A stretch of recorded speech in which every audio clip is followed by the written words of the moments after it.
Саламатсыңарбы балдар. Информатика сабагынан 9 класстын окуучулары үчүн 4 чейректик материалды окутуунун кезектеги сабагын баштайбыз. Бүгүнкү өтүлө турган сабак белги моделдери, жазуу жүзүндө берилүүчү моделдер. Бул сабакты өтүүдөн мурун мурдагы өтүлгөн сабактарга кыскачадан токтолуп өтсөк. Биз өткөн сабактарда информациялык модельдердин берилиш жолдору, образдык модельдер, белги модельдери, аралаш модельдерге токтолгонбуз.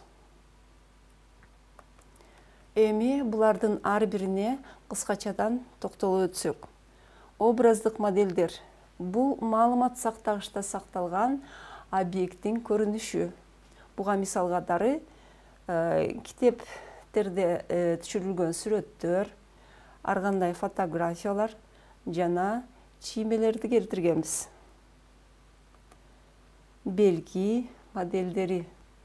Белги модельдери бул тексттер, формулалар же программалык тилде жазылган программалар.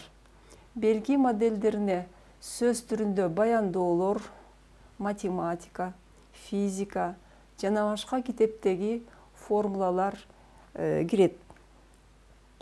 Мисалга, квадрат бул 4 жагы барабар болгон тик бурчтук жана математика сабагында ар кандай формулаларды көрүп турасыңар. Аралаш модельдер бул образдык жана белги модельдери бирге колдонулуучу модельдер. Аралаш модельдерге биз ар кандай маалыматтарды таблица түрүндө көрсөтүүгө токтолгонбуз. Ар кандай функциялардын графиктери жана маалыматтардын диаграмма түрүндө көрсөтүлүшүнө дагы токтолуп өткөнбүз. Бүгүн сабакта белги модельдери, сөз түрүндөгү модель, табигый тил түшүнүктөрүнө токтолобуз. Белги түрүндө информациялык модель. Бул табигый тилдеги текст, программалык тилде жазылган программалар, ошондой эле формулалар жана башка түрдөгү берилиштер кирет. Сөз түрүндөгү модель. Бул предметтер, көрүнүштөр, окуялар, процесстерди табигый тилде баяндоо. Табигый тил бул адамдар байланышуучу тилдер. Сөз түрүндө модельге мисал карасак, дүйнөнүн геоцентрдик модельдөө Коперниктин сунушу боюнча сөз түрүндө айтылышы. Биринчи, жер өз огу боюнча жана күндүн айланасында айланат. Бардык планеталардын орбиталары күндү айланып өтөт. Сөз түрүндөгү модельге каралуучу мисалдар. Көптөгөн сөз түрүндө модельдердин стилдери силердин окуу китептериңерде көрсөтүлгөн. Тарыхый окуялар модельдерди тарых китептеринде, география китебинде географиялык объекттер менен жаратылыш процесстеринин модельдери колдонулат. Биология китебинде өсүмдүктөрдүн жана жаныбарлар дүйнөсүнүн модельдери болсо, адабият китептеринде көркөм адабият чыгармаларынын чыгармаларда модель катары каралат. Ага кийинки кароолордо токтолобуз. Эми сөз түрүндө баяндоо стилдерине токтолсок. Сөз түрүндө баяндоо стилдерине сүйлөшүү стили жана китеп стили кирет. Булардын ар бирине токтолуп өтөлү. Сүйлөшүү стили менен ойлор, эмоциялар, сезимдер берилет.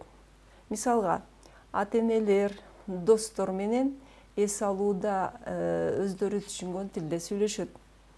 Адамдар ортосунда баарлашууда колдонушат. Китеп стили бул илимий стиль, журналистикалык стиль, көркөм стили жана официалдуу ишкер стили болуп бөлүнөт. Эми буларга токтолуп өтсөк, көркөм адабият чыгармаларында көркөм стилдери колдонулат.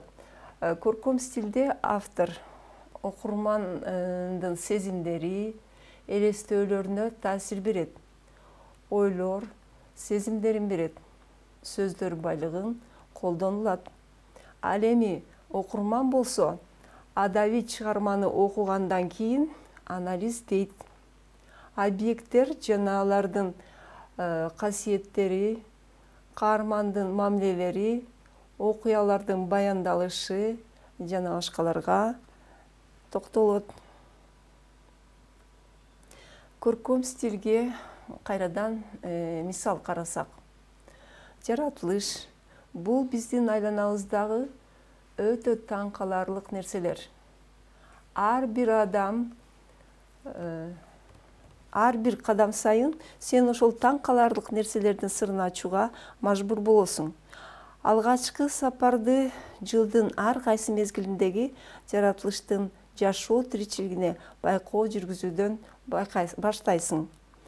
Алдыда сени кызыктуу жана көңүлдүү жолугушуулар күтүп турат. Жаратылыш биздин эң жакын досубуз. Ошол себептен адамдар жаратылышты коргошот, анын байлыктарын арттыруу максатында көп эмгектенишет. Бул текстте автор өзүнүн эмоциясын, сезимдерин жаратылыш боюнча билдирүүдө. Көркөм стилге дагы мисалдарды карасак. Биринчи мисал. Сен фотомоделдей сулуусуң. Сен чөлөндей жалкоосуң. Сен рактай болуп кызарып кеттиң. Бул дөбө жаратылыш өзү курган сарайга окшош. Мында салыштыруулар колдонулду. Эмки карай турган мисалда инверсия колдонулат. Инверсия бул сөзгө өзгөчө стилистик түс берүү жана кандайдыр бир фрагментти күчөтүү үчүн сөздү тескери колдонуу болуп эсептелинет. Жогоруда жоготуу мисалдарды карап өтөлү. Жоготуудан коркуу кара тарапка алып келиши мүмкүн. Окутууга кимди алышты, өзүм чечем. Эгер бир жолу туура эмес жолго түшсөң, ал сени түбөлүк тагдырыңды чечет. Сөз түрүндөгү модель бул предметтер, көрүнүштөр, окуялар, процесстерди табигый тилде баяндоо болуп саналат. Табигый тилдин өзгөчөлүктөрүнө токтолсок, анын көп маанилүүлүгү. Көпчүлүк сөздөрдү бир нече мааниси болот. Сөздөрдүн оң же каймана маанисин колдонуу. Ошондой эле синоним, амонимдерди колдонуу жана башкалар. Булар сүйлөшүүдө дааналыкка алып келет.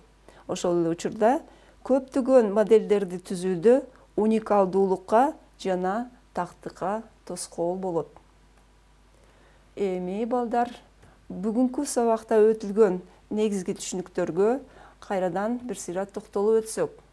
Биринчи, белги модельдери.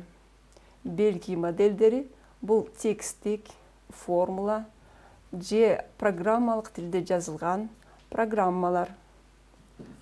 Сөз түрүндөгү модель бул предметтер, көрүнүштөр, окуялар, процесстерди табигый тилде баяндоо.